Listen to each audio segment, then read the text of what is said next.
Though clumsy at times, Black Panther, Wakanda Forever is a powerful analysis of loss that is supported by outstanding character development and explosive action. Few flicks have received as much scrutiny as Black Panther, Wakanda Forever. The stakes were already quite high as the sequel of a pioneering, award-winning film. Then, in 2020, the unexpected and terrible death of lead actor Chadwick Boseman radically changed the plans for future Black Panther films. Regardless of what could have been, Wakanda Forever is an enormously ambitious film, the type of blockbuster that screams to be seen on the big screen not for its great action scenes, though there are enough of them, but for its vast sweep.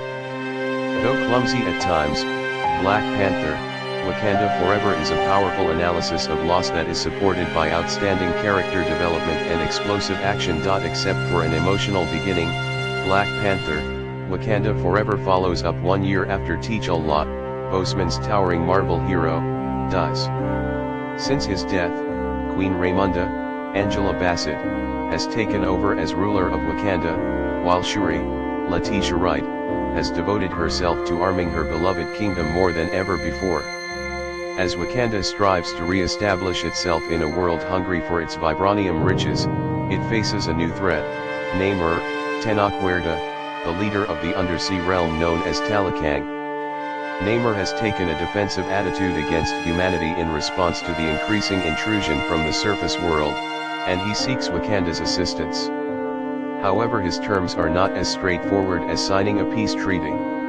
Shuri and Ramonda, along with other returning, and new, characters, are forced to discover the best way ahead while still grieving the loss of their Black Panther.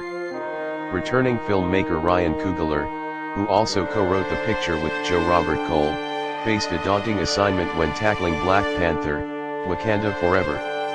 Some may disagree with the decision to concentrate the picture on T'Challa's death rather than recasting the role, but it's evident from the start that the film has nothing but affection for Boseman and all he stood for.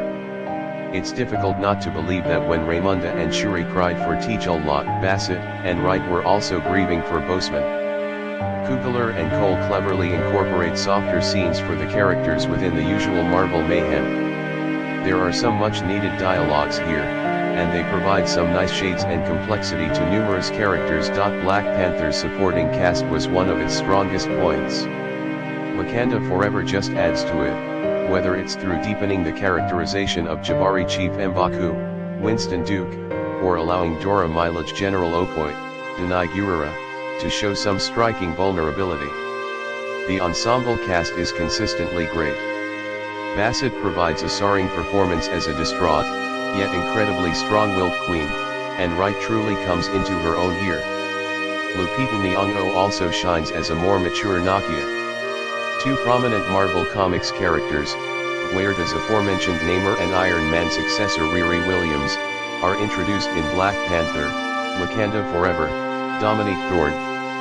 Both actors quickly settle into their roles and establish themselves as valuable additions to the MCU. Werda, in particular, proves to be one of the franchise's most fascinating villains, adding a depth of charm and humanity to Namor that, for a while, makes him difficult to cheer against. Namor and Riri are among Wakanda Forever's highlights, but their presence also serves as a reminder of how much is going on in this film at once. There's Wakanda's battle with Talakang, Riri's backstory, and the hero's rising anguish. As well as a rather interesting, though perhaps unnecessary, storyline featuring Everett Ross, Martin Freeman. On top of that, this is a Marvel sequel that delves into some dark territory and takes some wild swings.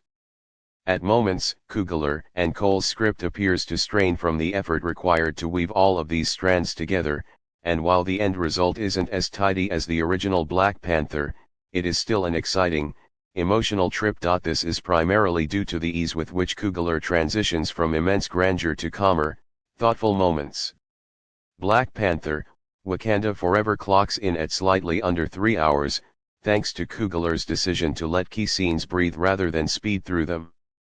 Talakang's invasion of Wakanda, shown extensively in the trailers, is possibly the most memorable action set piece, upping the stakes while evoking real astonishment.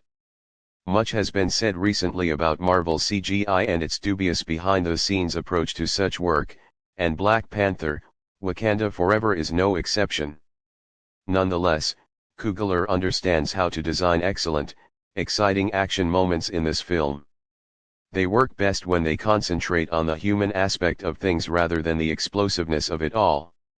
Aside from the action, the craft work that garnered the previous film 3 Oscars is still an MCU highlight in Black Panther, Wakanda Forever. Ruth E. Carter's outfits are brilliant and well designed, and production designer Hannah Beachler gets to create an underwater kingdom that, while not as vibrant as one might imagine, piques Namor's interest as he swims through Talakang and takes it all in. Marvel's Phase 4 has been quite divisive on the internet, and Black Panther, Wakanda Forever will undoubtedly spark controversy. It's an MCU picture brimming with ideas, smart nods to past films, and heartfelt emotions of sadness. After spending multiple films exploring the multiverse or trekking the great reaches of space, the MCU has suddenly delivered one of its most moving tales to yet, and it mainly pays off. Audiences are likely to applaud and mourn in equal measure. Black Panther, Wakanda Forever is a worthy homage to a legend, paving the path